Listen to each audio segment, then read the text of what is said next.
Welcome back, Disruptor, to another episode of the Liberation Lab podcast.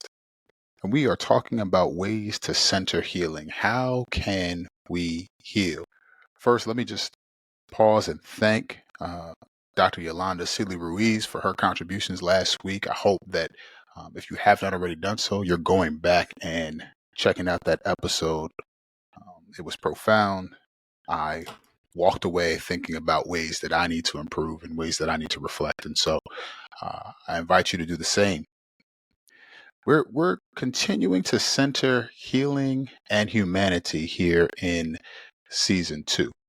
And I thought a lot about, on the heels of that conversation with Dr. Ruiz, we talked about how we must do the work of, to borrow from Dr. Beverly Daniel Tatum, when you're at the walkway on the airport, you must turn around and you must walk in a speed that is greater than the walkway is moving. The default mode of our schools is set to move towards harm. It's set to move against healing. And so how are we going to do that? We must turn in the opposite direction. We must walk in a faster pace. But how do we do that? At the time of this recording, there is a TikTok video that has gone viral. There is a black male teacher in this video. I'll link it in the description. And he is talking about how behind students are, how they are grade levels behind. He said he teaches 7th grade and most of them are on a 4th grade level or below. And he's like, are we going to talk about it or are we not going to talk about it? In the video, he proceeds to then say, how come families, parents aren't aware at how behind our students are? That started a whirlwind of a conversation because now we have, on that same app, we have teachers and we have administrators and we have parents and then we have community members who are all weighing in on this topic. And what we've done essentially is now continued with this blame game approach that we have in education. You know what I mean? The teachers point the finger at the families and the students. The teachers point the finger at the administrators. The administrators point the finger at the teachers and the central office. And then parents are pointing the fingers back at the teachers and central office and administrators. And everybody's pointing the finger somewhere else. And the problem with this is who's left experiencing all of the effects of our collective blame game is the students. We must accept collective responsibility for where things are. Does that mean that every single person did every single thing wrong? No, but because of the nature of schooling and education, we all have a part to play in making it right. Responsibility doesn't necessarily mean you did something wrong, but it does mean that you play a part in making it right. Which brings me to today's topic, to talk about how we can repair harm. And when I say that word harm, I must be clear. I'm using a restorative justice, a restorative practice lens. It's part of the work that I do in schools through my work with Liberation Lab. And when I go into a school and when they're seeking to build restorative practices, one of the first things that I must do is find out where are the mindsets currently in that school. Because much like everything else in education, when you say it a few times, it becomes a fad word, and then people begin to truncate the meaning. So, restorative practices has become a buzzword. Everybody puts it on their website, but are we actually following it through in our practice? I start with the mindsets because belief informs behavior. What you believe will come out in your actions, one way or another. In order for us to center healing, we must widen our aperture a bit. What I mean is we tend to see harm as individual in nature. We tend to see harm and trauma as something that one person experiences. But that's not how it generally plays out. You see, everything that happens to one person affects the collective community. We must recognize that there is a collective trauma affecting our school community. If a student comes in and they're carrying the invisible backpack of trauma or experiences or stress, they come into our schools and it doesn't naturally come off their shoulders once they enter. They carry it with them. Now imagine that student dealing with whatever they're dealing with, goes into a classroom, and because maybe they didn't have a pencil, maybe they don't have a smile on their face, or they don't feel like talking, or they're not being as responsive as the teacher would like. The teacher begins to correct them in a confrontational manner, and now we've taken something that was maybe a 4 or a 5 on the scale, and we've made it an 8 or a 9 on the scale of 1 to 10.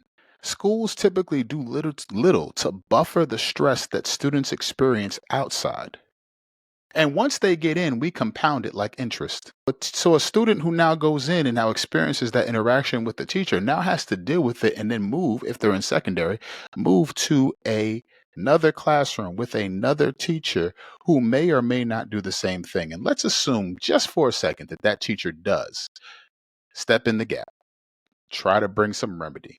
There is no guarantee that when that student moves to the next class that it's going to happen the same way. This is why educators are critical to creating psychologically safe and supportive environments for our students. Now, here's where things get a little bit dicey, because for our schools to become that type of environment, as educators, we first have to believe that it's a necessity. And I hear from many educators who maybe they've gone through a traditional sense of schooling and they saw themselves as successful in it. And then what happens is they expect the students who are in front of them now to achieve the same level of success because they did it. And we say this with our language. I got mine. I got my degree. I did the work. Well, embedded in that quote is an understanding, or at least an admission, that the way that schools are functioning are not something that we thrive in typically. We typically survive them. We learn how to cope. We learn how to do the things that are requested, to sit down, to stand up, to raise our hands. And this is not to say that there shouldn't be a flow, an expectation, a way of doing things for the collective good. But what often happens is our teachers will have a set of expectations. Those expectations aren't communicated, they are assumed. And then when our babies come into our classrooms and they don't perform the way that you would like, you get mad, you set the spotlight on the stage, you build the stage, you open the curtain, and then you get mad at the show you see. And then you send that student out because they didn't perform the right way or the spotlight wasn't on you. So we must believe that healing is necessary. But not only that, we must have the emotional resources to actually implement it. We talk a lot about in education the way that leadership may be failing, right? The emotional intelligence. Are they responding to teacher needs? Are they doing the things that they are asking the teachers to do? And I think all of these criticisms are valid. However, I think in the same way, educators, regardless of the position that you may be in, and I use that word to encompass every single position within a school community, educators, are we ourselves doing the work of reflecting on our emotional depth? Hey community, Bobby here. And I wanted to just take a quick moment to let you know of some work that is happening with Liberation Lab. One of the things that have come up in my conversations with folks in the community is, well, liberation is stalled because I have a leader in the way. When I try to suggest ideas, when I try to voice my frustrations, when I try to come up with solutions, they just seem to be in the way. Over the last 15 years, I've been immersed in education from roles from substitute teacher all the way up to school board. In that experience, I have had to navigate different kinds of leaders. The micromanager who wants to make sure that you do everything their way. The new boss who is dead set on understanding that you know who's in charge by flexing power. Or the boss who's a little bit more hands off and you don't know why they're not stepping into areas where you think they should be. I've had to deal with a lot of those things.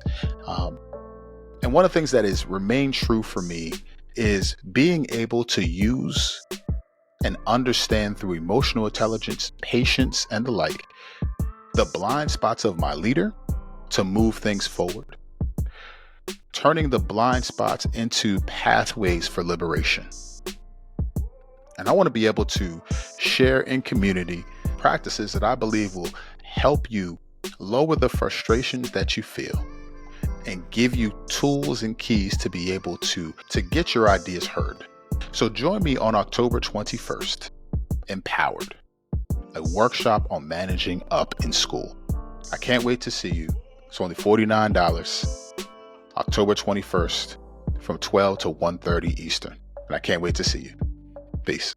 Are we reflecting on our trauma, on our experiences, on our expectations?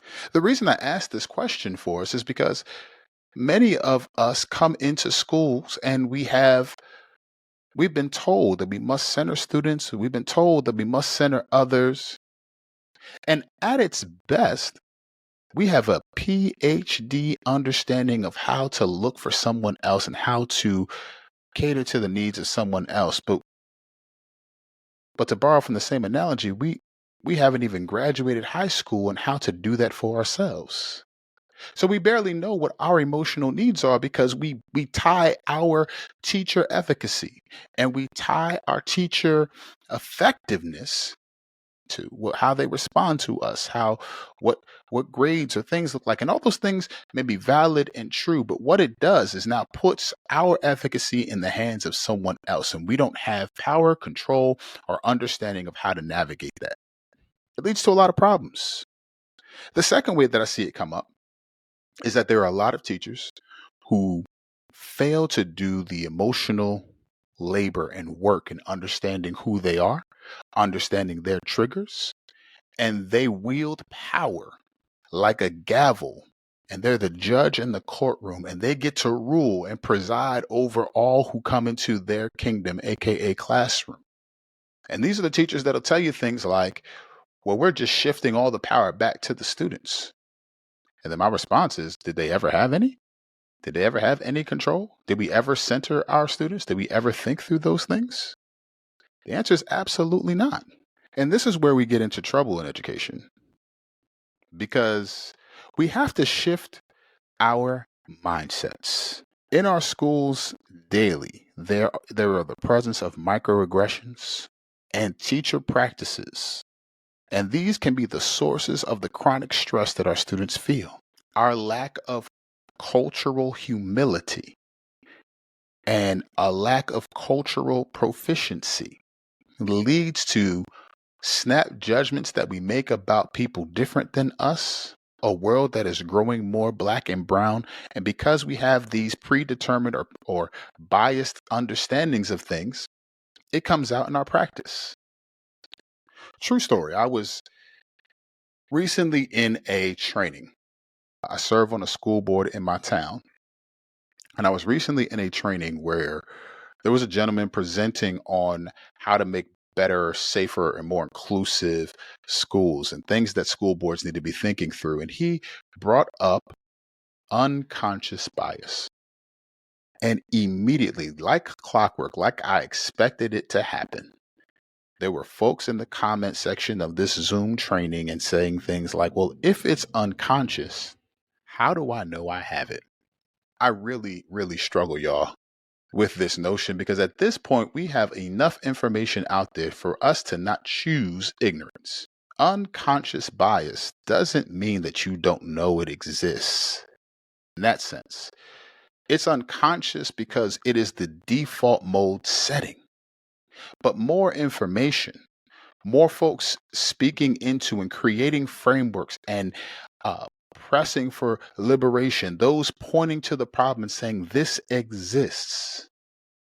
If we have humility enough to even consider that what other folks are saying who have been harmed may just be true, if we just take it in and consider it.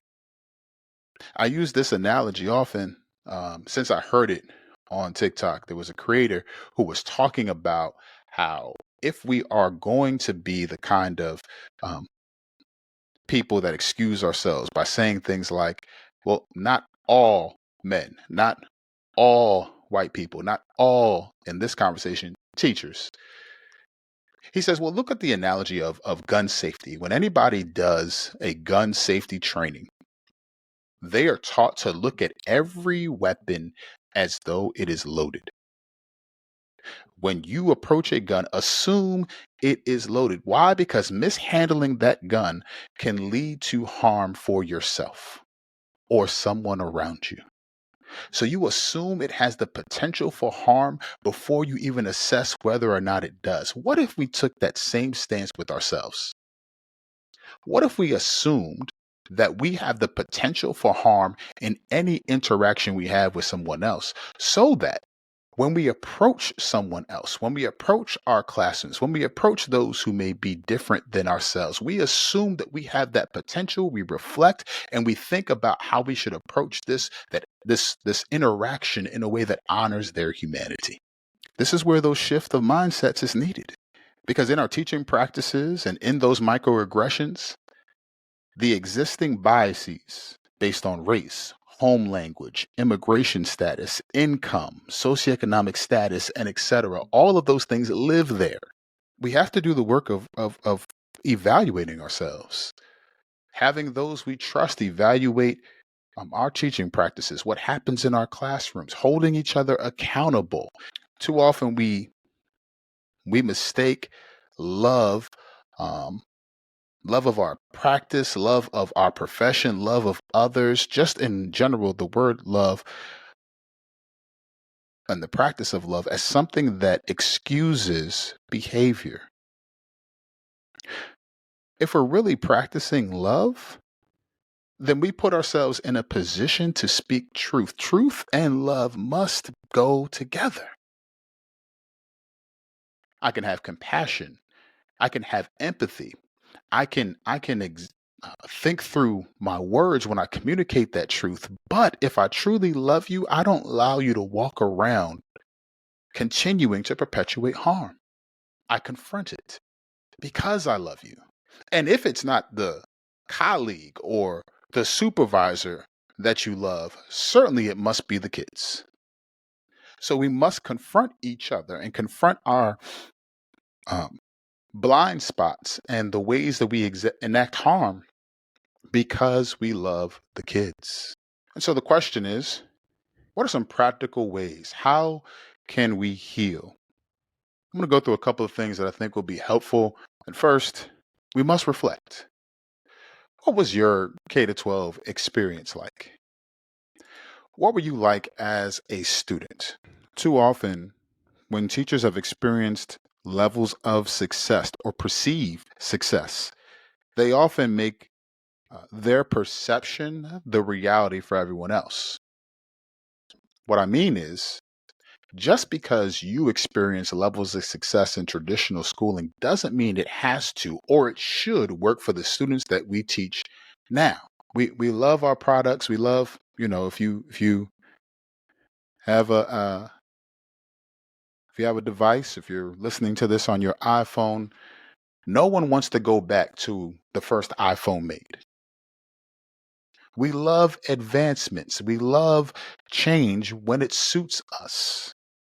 But when it takes our effort to grow and change, when it takes our effort to go from, to borrow from the analogy, in iOS 1 to iOS 17, the operating software, when it takes us to download new information into our operating software to function better and to improve, then we are resistant to change all of a sudden.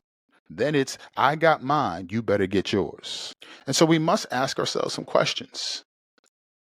We must reflect, am I creating safe spaces? Are my students comfortable expressing their thoughts and ideas, not at that surface level, but deep levels of themselves without fear of judgment?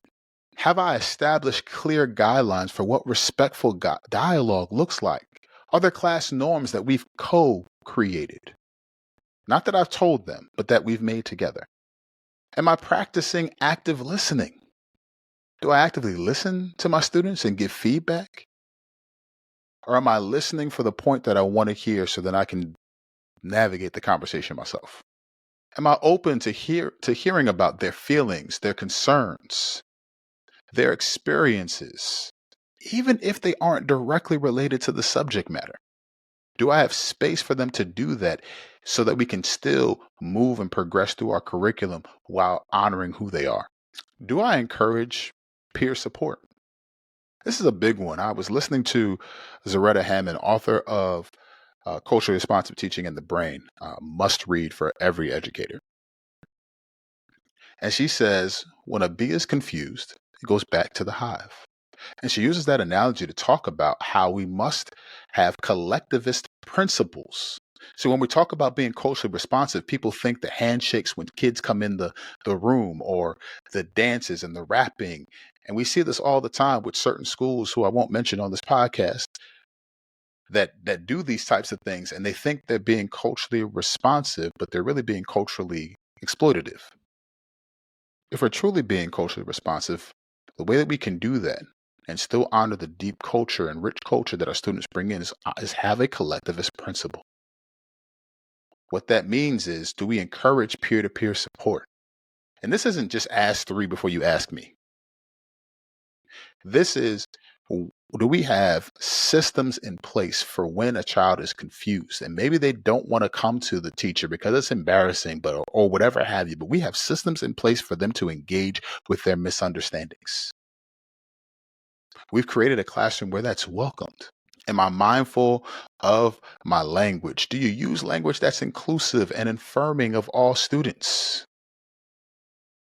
Are you cautious of using language that could be triggering or hurtful?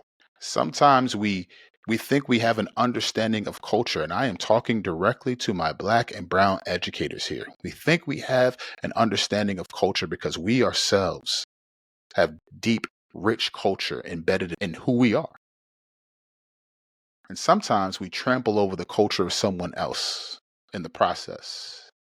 For example, right now, we should be celebrating Hispanic Heritage Month by honoring the deep, rich culture that is the Hispanic heritage. But some people still say Spanish. Spanish means Spain. Hispanic is a diverse, robust, rich culture that comes from various places with various hues and various types of cuisine. So no, you shouldn't be having tacos if you're really trying to be inclusive. But I digress. So you must reflect. Ask yourselves some of those questions, but also you must respond. Assume that harm will occur in your classroom and school community. Anywhere that humans exist, there will be harm. Anyone that knows me knows that I am a superhero nerd, if you will. And I love the Avengers.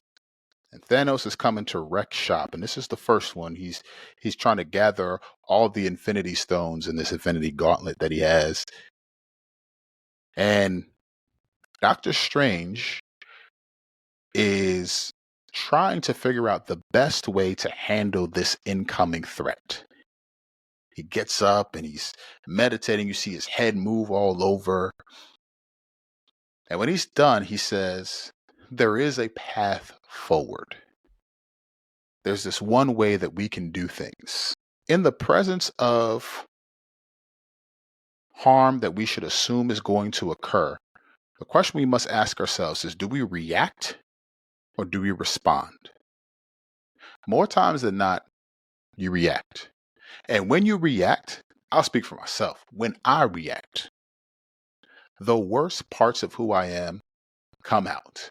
when I feel disrespected, when someone has trampled on a trigger of mine, that's when the worst parts of me come out. I'm the person that can be witty with a comeback and be funny, and that I can embarrass a kid like that. But is that my goal? Is that my goal to shut them down? Or is it my goal to use the relationship that I've hopefully built, the expectation that we've gone over, to hold a standard and ask that that kid meet it? And if not, then we have mechanisms in place to help that student, to support that student with accountability to do that thing? Or do I just want to embarrass them? I'm gonna be honest, there were times where I just wanted to embarrass them. And I've had to apologize. I've had to reflect. I've had to become better. So, are you going to respond or react? Thirdly, there needs to be a reckoning. We need to reckon. This is a big one. Because in education, we tend to bury our head in the sand and just hope that educators will do enough work in and of themselves to tackle conversations of race, culture, belonging. The reality is that our education, when we look at the demographics of education, when we look at our teachers, over 80% of them are white, and white women in particular. The majority of our students are from the global majority. They're black and brown. There are differences in how we understand things like respect, honor, and how all of those things shake out. And when we have educators who will assume that because they have the power, they have the only perspective, we lead to harm. We got to do the work of really tackling this idea of racial justice, having the hard conversations as educators first. There are too many places and spaces where educators can go and they'll say, well, what about if we just respect everyone? Well, what does respect look like across culture? What does care and kindness have to do with actually honoring the race and culture of my students? I have seen very nice, very kind racists. I've seen folks who subscribe to white supremacy and white dominant culture who are very, very nice. And if we are to be the kind of educator that our students need, then we have to do the work of unlearning. We must reflect on our practices often and call others into that process. We must respond and not react to harm that we know will occur with ourselves and with others. And there must be a reckoning. We must put in systems of tackling racial justice and cultural humility and cultural competency. This is part of why I do the work that I do with Liberation Lab.